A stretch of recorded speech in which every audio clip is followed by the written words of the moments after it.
I am thrilled to reintroduce you to University FM, formerly known as Alumni FM. It's the same great team now producing podcasts that tell stories across campus. Their mission is to elevate the voices of your institution, whether it's alumni, students, faculty, or leadership.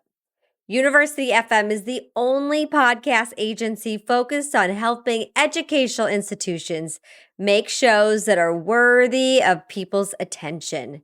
They're easy to work with from strategy to execution. And let me tell you, as the producers of Josie and the Podcast, Season 5, I can attest. So go visit www.university.fm or email Robert at robert@universityfm for a free podcast discovery call. Links are all in the show notes.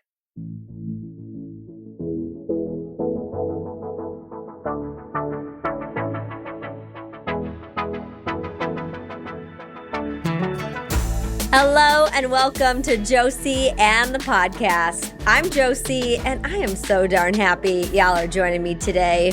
What does it mean to lead in the digital space with heart and humanity? On this podcast, I spend time answering this question with a good old heart, soul, and lots of substance. My goal is to share conversations that encourage you, empower you, and even entertain you to rethink digital strategy for yourself and the organizations you support. Oh my gosh, we are already at mid-March. Holy moly, 2023 is really happening. And you would think I lived in Seattle because we have been getting so much rain. If you don't know, I'm based in Los Angeles. We get rain, but there has been snow out like near Burbank. There's been hail in my backyard. It's been wild, y'all. I hope y'all are good wherever you are in the world with like this winter, spring weather. I'm from Wyoming. We talk about weather like it's the starter kit to a conversation. So that's what I'm starting with today. A couple other things that are going on in my world that I want to share and celebrate. I got a couple new team members, kind of like the unofficial, like obviously I have my business name, but like my internal team name is Team Josie. And I've got a new marketing manager, Chelsea. She has a couple podcasts. I even think I'll probably bring her on this podcast sometime. She's just phenomenal. She used to work in higher ed. Now she's like a mommy influencer, doing all of the things, both for her kids and for me and for her own businesses. And then I have a new digital strategist because I'm taking on more consulting clients that require some more help in the behind the scenes. Denisha, and she also supports other campuses out there and's got her own consulting business too. So I just absolutely love bringing together more diverse voices onto my team to even increase, I can only do so much and I'm learning so much from them. And I think that the colleges and universities that we work with get to benefit too. Something else that's happening coming up this month on March 18th is it will be 20 years since I met my husband. Wow. It's just nuts to me. I was a little baby at South Dakota State University. His improv touring company that he created at UMass via Chicago called Mission Improbable came to my school.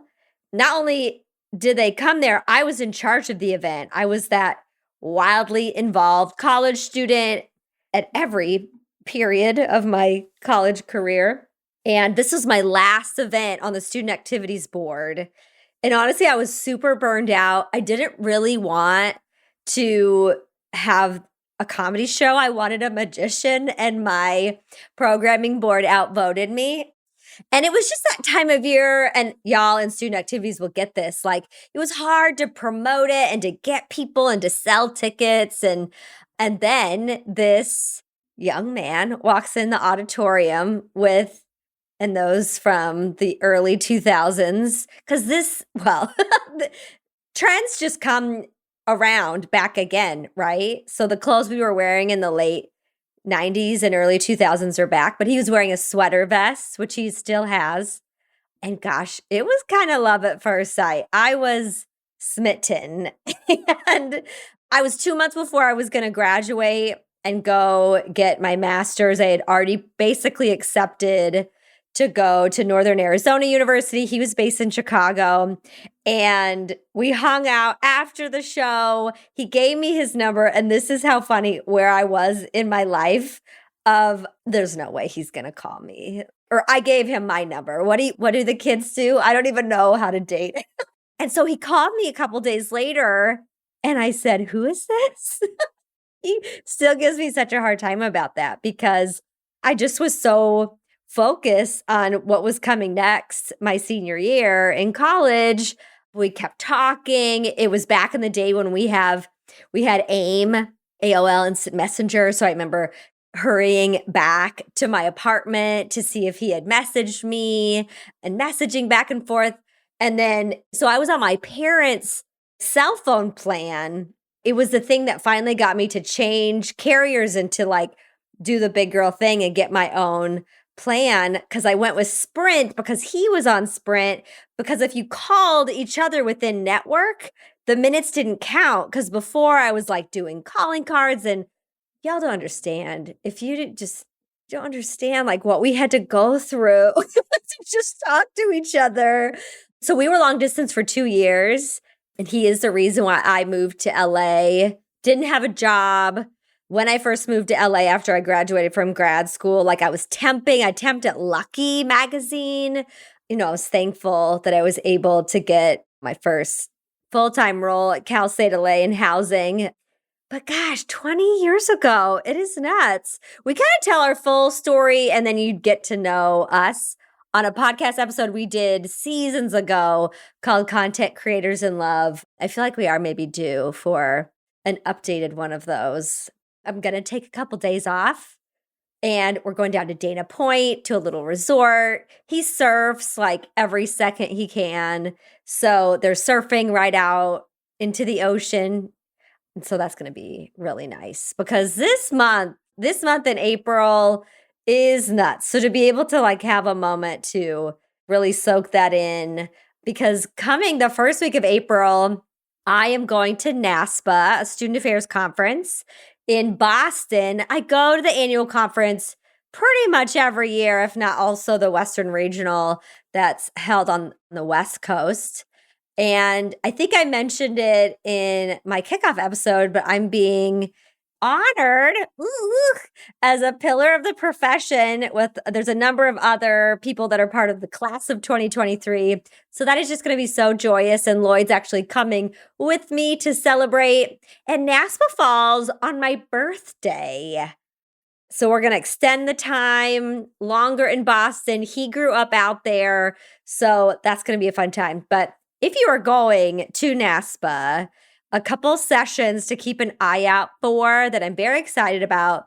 I'm going to try to get some audio recordings and see the quality because these conversations that happen at conferences are just, you want to scale them. You don't want to just like let it live, happen, and then not ever be heard or seen again outside a conference room. And so I might replay one of these on the podcast, fingers crossed. So the first one is called Segmented, Scattered, and Misunderstood, the State of Marketing and Communications in Student Affairs. I'm doing this with DJ Hochschild from TVP Communications. He helped me do a lot of data analysis for that benchmark research. And I've talked about that research on a recent podcast episode. So go check that out. The other two are panels full of campus leaders. The first one from Group Selfies to Public Statements, Digital Strategies for Student Affairs Executives. It's a panel full of vice presidents.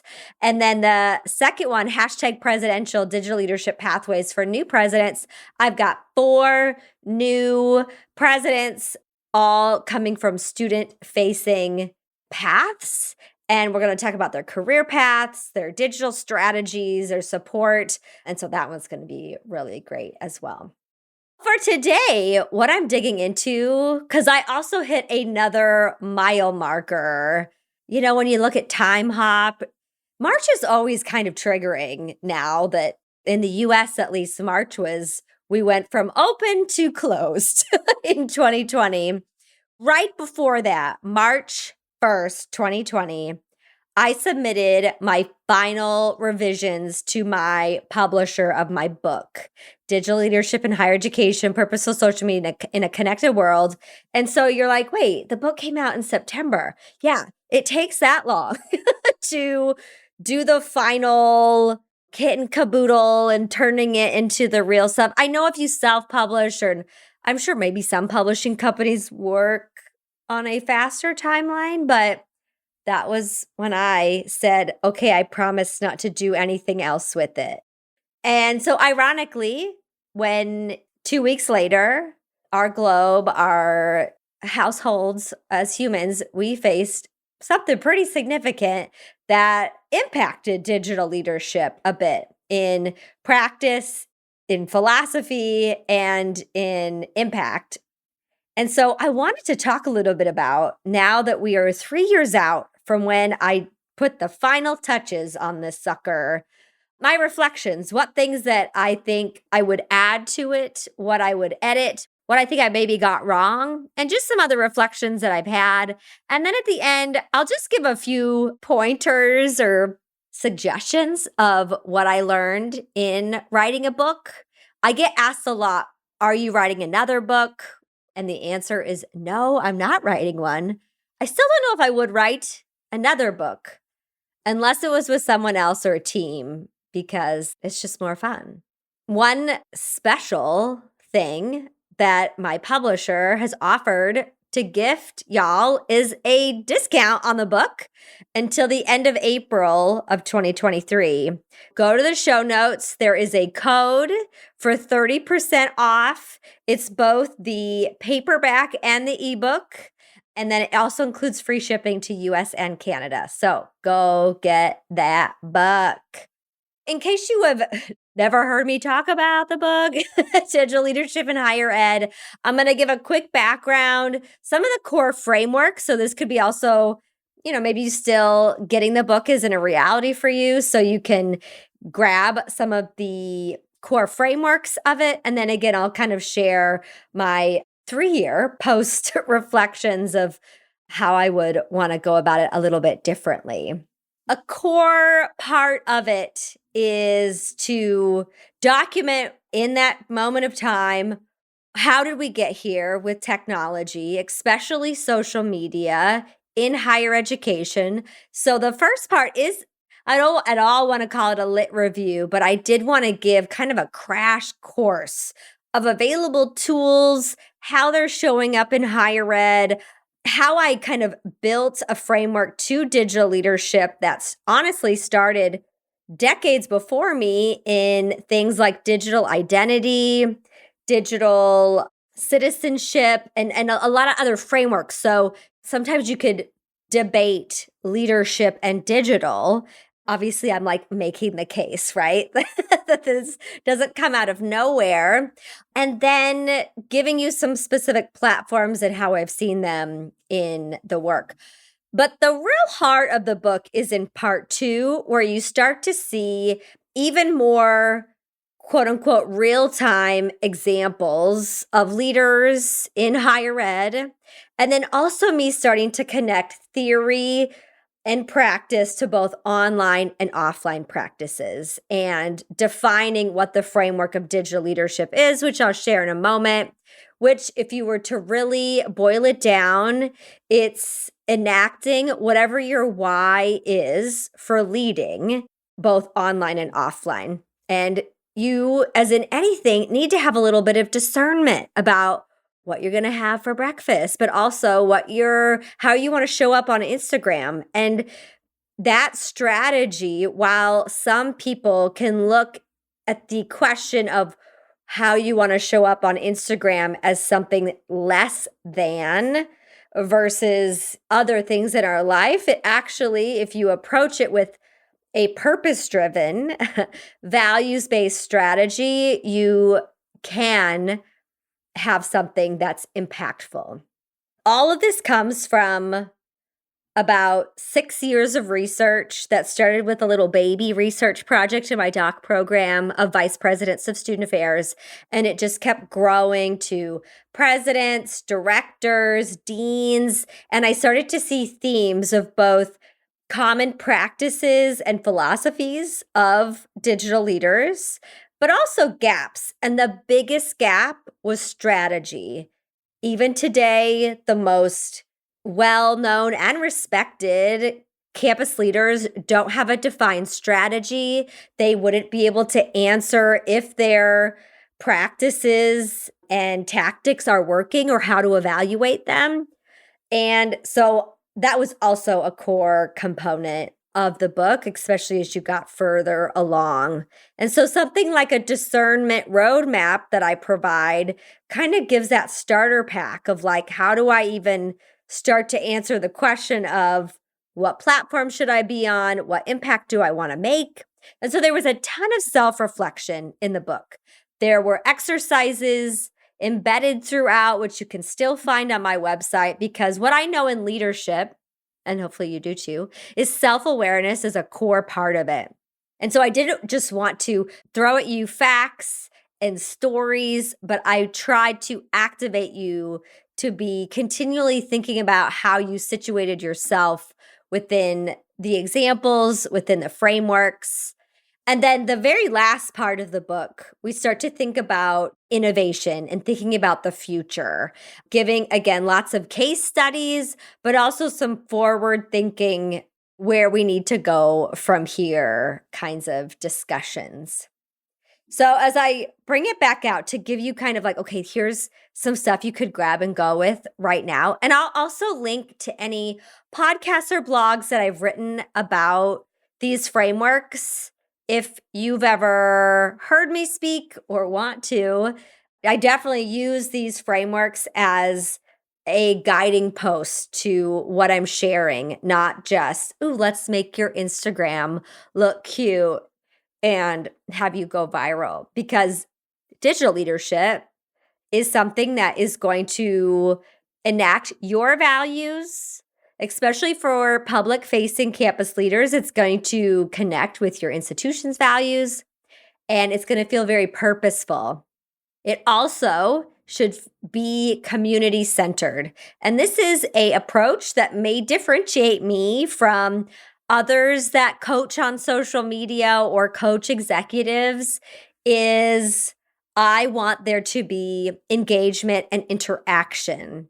And this is what fuels the 5 guiding principles of digital leadership. The first one, number 1, is connection. We want you on platforms to have strategies and having clear goals with the pursuit of building relationships and community online that's going to impact offline too.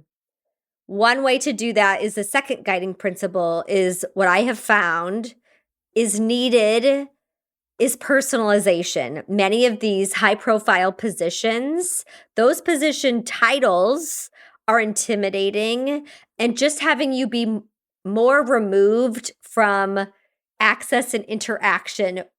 There are ways, and it can be so simple, to humanize you with what you share on your website, on your blog, on your Instagram. That's going to influence number 3 is strategy. We want to have very clear yet flexible strategy that's going to align back with your values. So strategy isn't to be confused with tactics, but it does need to be very connected back to goals. And I feel like that's going to be a future shorty episode, is maybe to give y'all the difference between those. The number 4 is change.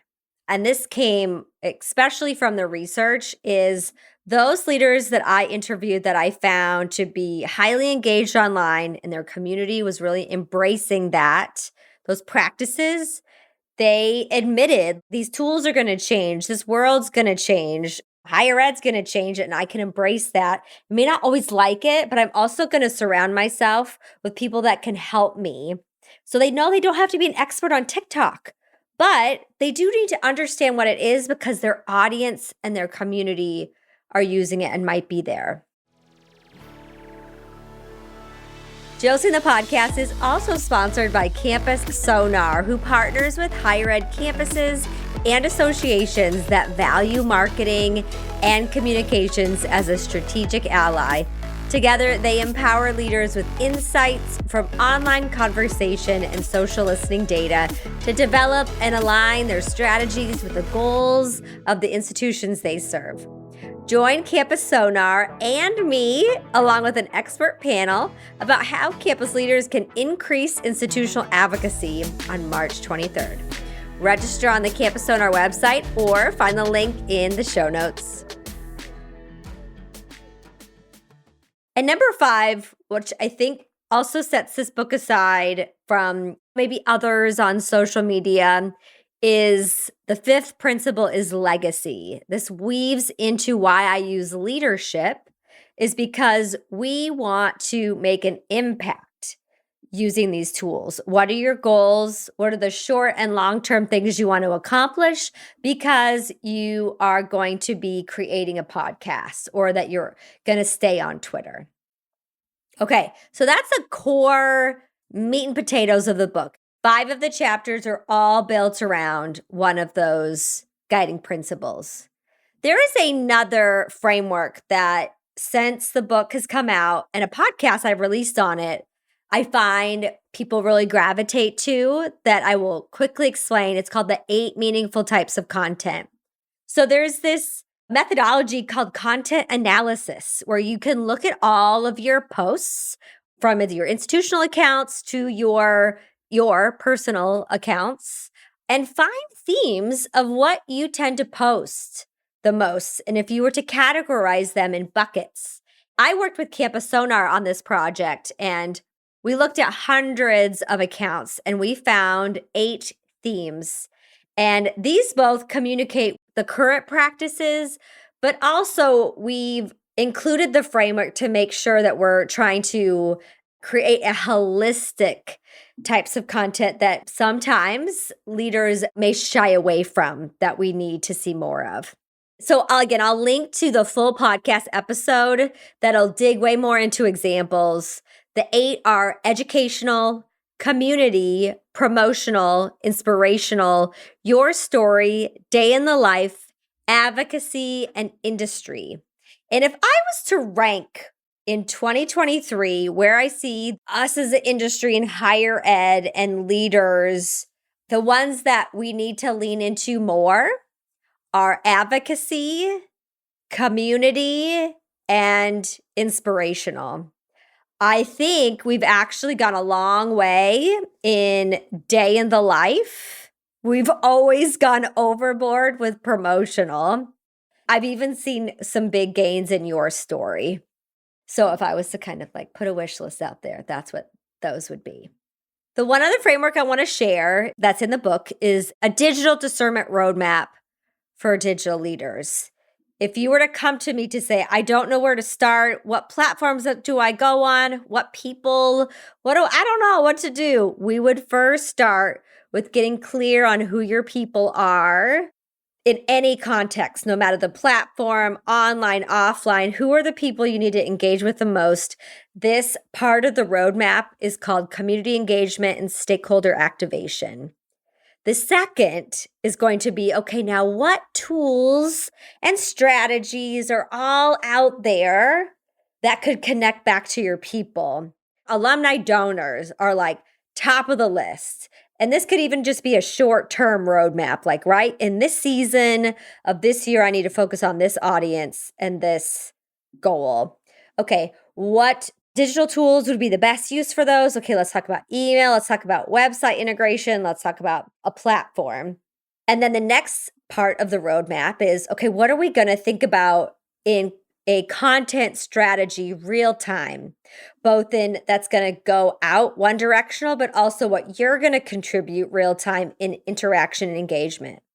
Because then we loop that back around with the intended purpose. What's the longer term intended purpose? Okay, maybe you have a advancement goal that you're trying to reach, but maybe you are also trying to increase the amount of relationships you have with X type of alumni donors. You could break it down from demographics, from geographies, all those things. And now you feel like not only you have this roadmap, but a reason for the why you're doing it, and not just I'm posting on Instagram to try to raise money.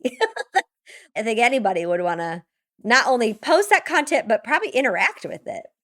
Okay, so as I think about the books out there, I'm super proud of it. I've got like 12 of them sitting behind me. And again, go get the discount code, use it before the end of April.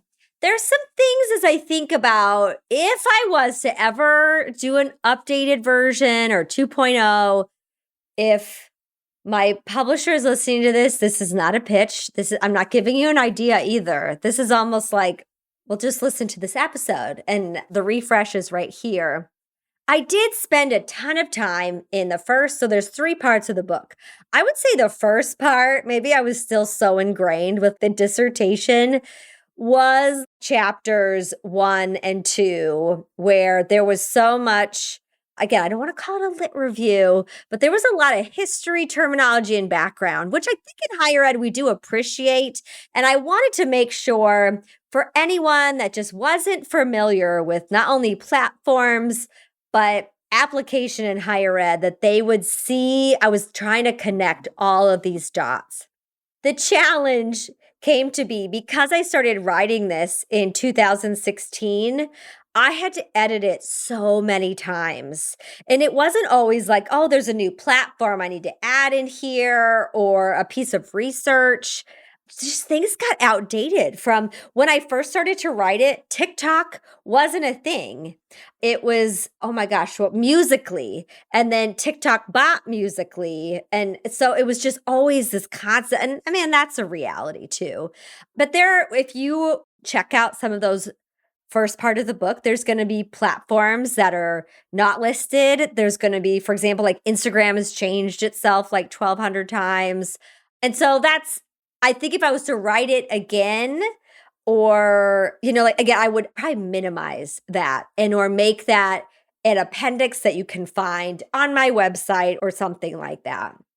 And I did try to talk honestly about the tools. It wasn't ever this like, okay, I'm just a all-out cheerleader. I talked about ethical considerations, but I think now where we are compared to 2020, when you have a Twitter CEO like Elon Musk or continual, like politician choices, I think that needed to be even more clearly documented, communicated, and giving people more discernment tools, because I just lose track of how many times I'm having conversations or I'm getting questions about, honestly, like, what is my threshold?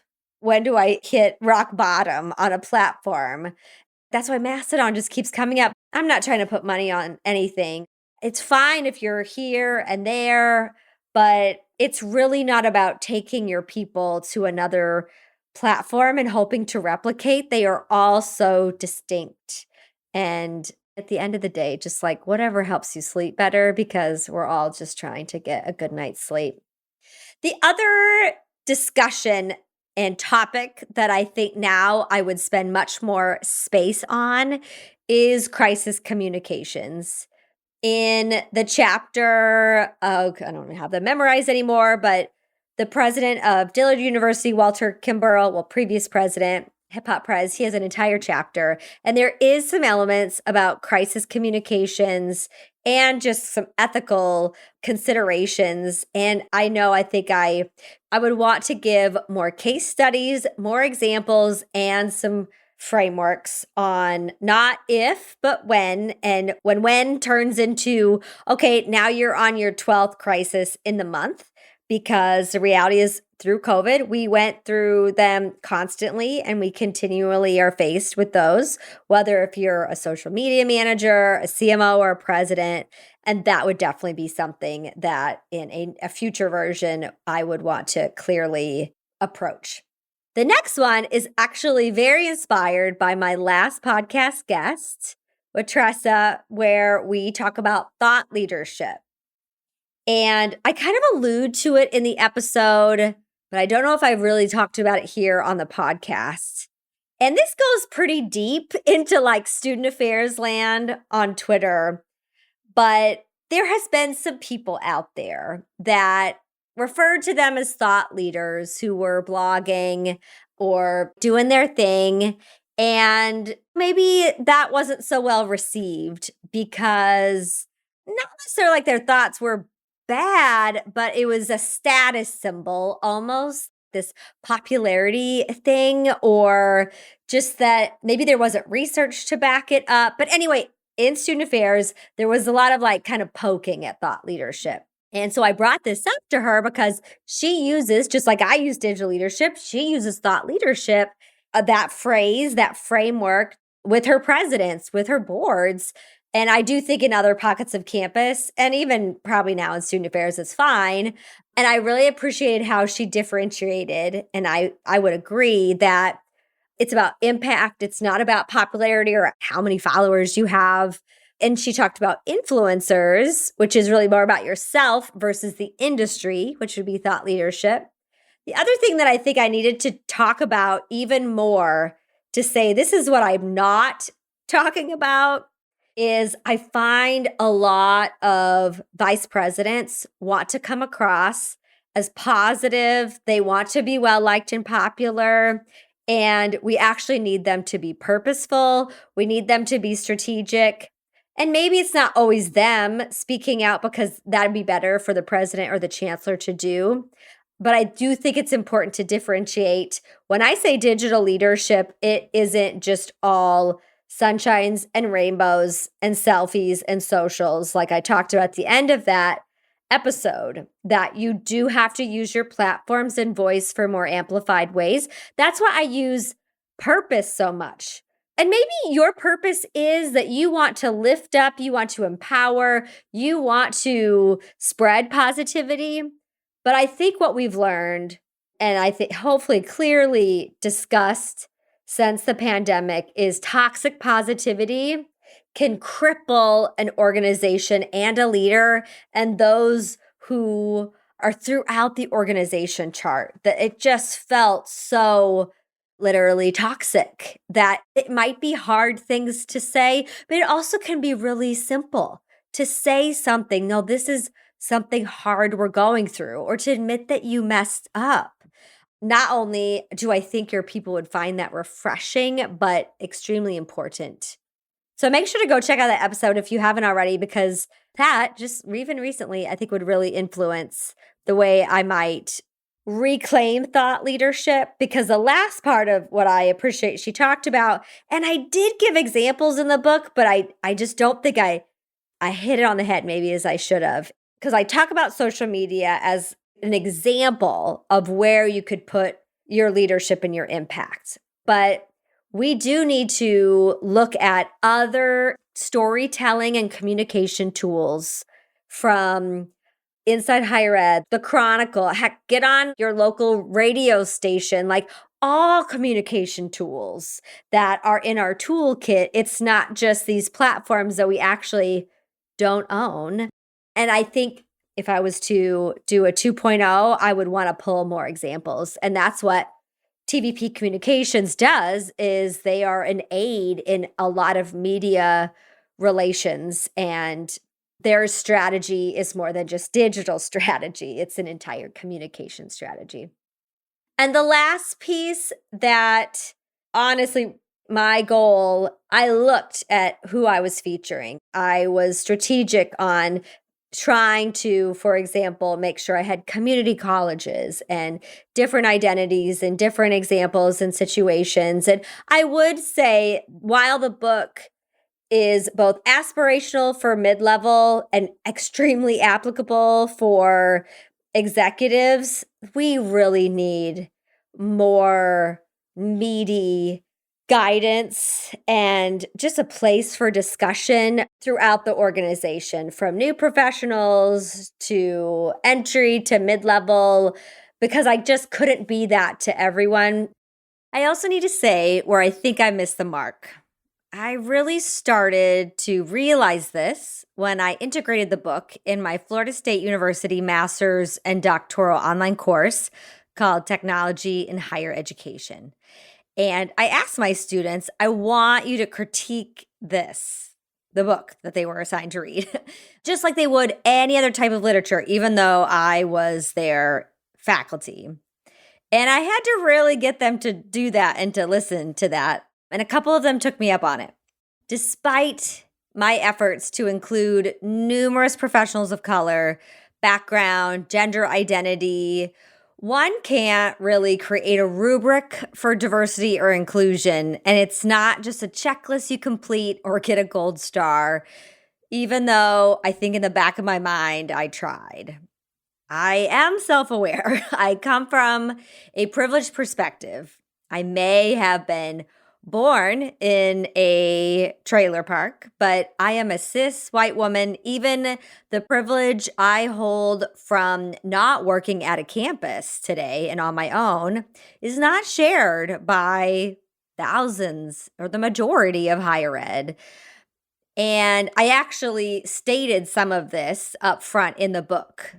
But going back to how leaders can't be all positive and rainbows, there's two parts of this. I do think if I was to write it again, and I have done a lot of my own work, being willing to step into more criticism and conflict, I think I tiptoed around it. And not just in strategy, but it went deeper around diversity, equity, and inclusion. BIPOC, and anyone coming from a minoritized identity, especially if you're at a predominantly white institution, or maybe your geographic location, your campus culture, even heck, who is your supervisor? Just being on Twitter or sharing your why, your purpose can come with a huge risk. Going back to my Florida State class and my research for this book and my work, that saying comes up repeatedly, especially from minoritized identities, is risk, and is it worth it? Even women, the literature is very clearly out there. Being a woman online has higher risks. So this came out in the research that there's so much fear and repercussions, both the fear and the actuality that we see. And some of it we don't, that we don't even know some of the closed door conversations, the shaming, the suggestions, the questions one might get when you are trying to enact your why online. And so I would get responses like, Josie, I've got to lock down everything. There's too much risk. I want to share who I am, my hobbies, my values, but it's just not worth it. And I could see how some parts of the book may have looked a little bit too fluffy, warm and fuzzy, and not in actuality what was happening, not just in higher ed, but the whole world, and what to do or not do about it. And I want to acknowledge that. So if I was to rewrite this, I would want to speak very clearly and frankly about the stories and struggles and calling out systems of oppression in higher ed, and even how those show up and who or who can't use these tools in the way that I was proposing and finding digital leadership could be. And also, though, how some have overcome it, how in real terms others are navigating it, and not just out of fear, but also so a reader would understand that they are not alone. And this was my intent of featuring so many diverse stories, is so people could see themselves. Maybe they are far from being a president yet or a director, but someone that looks like them is on a tool using it in a way that they could possibly see themselves could be one path. But the reality is also higher ed has a privilege problem, including on social media, that many campuses have created written and unwritten rules about who can be themselves, whether how they do their hair, what they wear, or what they post. And that sucks. I could see how some readers could find the book to be too surface level and a missed opportunity to challenge the industry. This also relates to how, in a future version, I would also want to speak more directly about mental health and wellness, whether you're a social media manager or an executive. That, as I was mentioning earlier about ethics, these tools can cause real harm to us as humans, and how you can take care of yourselves, your people, and still use the platforms with purpose. The last piece about the book that I would go in differently is maybe this is just a reality, but I do think with the pandemic, we had so many people make new life decisions, retiring, changing positions. I can't keep track of all of the people I featured and like where they are now. And I try my best. And so on my book website, we've gone through and updated all of them, I think. But for example, like even so Walter Kimbrough, he moved on from the presidency into this sabbatical time he's on. He's calling also the interim time, and he's at Morehouse now. Mordecai Brownlee, he went from vice president to president. Cynthia Tiente Matson, who's been on the podcast, but she was at the president in San Antonio, and now she's at San Jose. LaTanya Reese Miles, she was based on a campus at UCLA, and then like 2 different positions now. She's at RevUp. Daria Willis went from president of Everett Community College and now is president at Howard Community College. And then there was one, I'm not going to lie, I was super bummed Higher Ed lost her, but you know what? I don't blame her for moving on. And it was the funnest feature to write because it was about her and her dogs. Res Life Pups, Marcy Walton, she used to be at Xavier, and now, y'all, she is rocking it as a learning and organizational excellence consultant with ComPsych. So this is where I turn it to you, because this book wasn't just my thoughts. It was leadership. It was the frameworks. It was all fueled by research when I was seeing it in action. I would love to hear what y'all think. How has leadership changed since March of 2020 to today?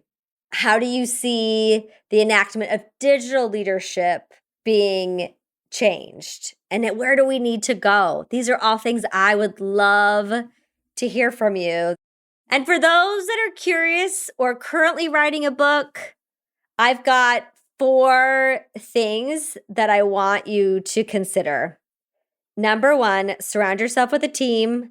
Not just people that you're paying and you're having help you logistically. Make a group me chat or a text thread and just a place where you can be like real and give updates, because you are going to need a core group. The second piece, and I would have to remind myself of this like 12 times, books take a long bleeping time. All of my timelines were so wrong. And what has been affirming, actually, I've heard a number of people recently, not in like, I'm talking about books that are about subjects, not stories, even though those might take long too. The 4-year is kind of an average. And so I kind of felt way better about that.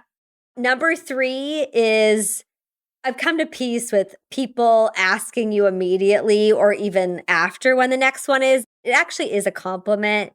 Again, they're just here to celebrate you, but be prepared for that question. And then number 4, have a party. I couldn't party in person. It came out like the worst of the times of the pandemic, but I did it digitally. Last NASPA conference, I did do a meetup. So you feel like other than having something physical, which is awesome, you can literally put a bow on it. My call to action at the end of this episode is bring it back to you. And the fact that knowing the gaps in my research and this book, what I know is we need more research and writing on entry and mid-level digital leadership. We also need more research that is framing and centering identity is also critical. And so I'm calling all my masters and doc students, faculty, researchers, take my book, the frameworks, apply them, including a critical eye. I want you to remix and redefine them, and I cannot wait to hear what you find. I'm also curious how we would define digital leadership in K-12? What about other industries? Or could this framework maybe bring it over into those two? Or maybe just as simple as, how would you define digital leadership? Thanks for joining me in this shorty episode of Josie and the podcast. Join the conversation online. I'm at Josie Ahlquist. The podcast is on Twitter and Instagram. Remember, the show notes can also be found online at josieahlquist.com/podcast. I would be so darn appreciative, not only if you picked up my book, but if you subscribe to this podcast, you pass it on, you write a little review. That helps so very much. And if you're interested in learning more about the work that I do, like consulting, speaking, or coaching, check me out at josieahlquist.com. I'm sending lots of love to our podcast sponsors, Campus Sonar and University FM. Special thanks to University FM that produced this show. And to you, I'm sending digital hugs, loves, and waves to whatever corner of the world you're listening in from. This has been Josie and the podcast.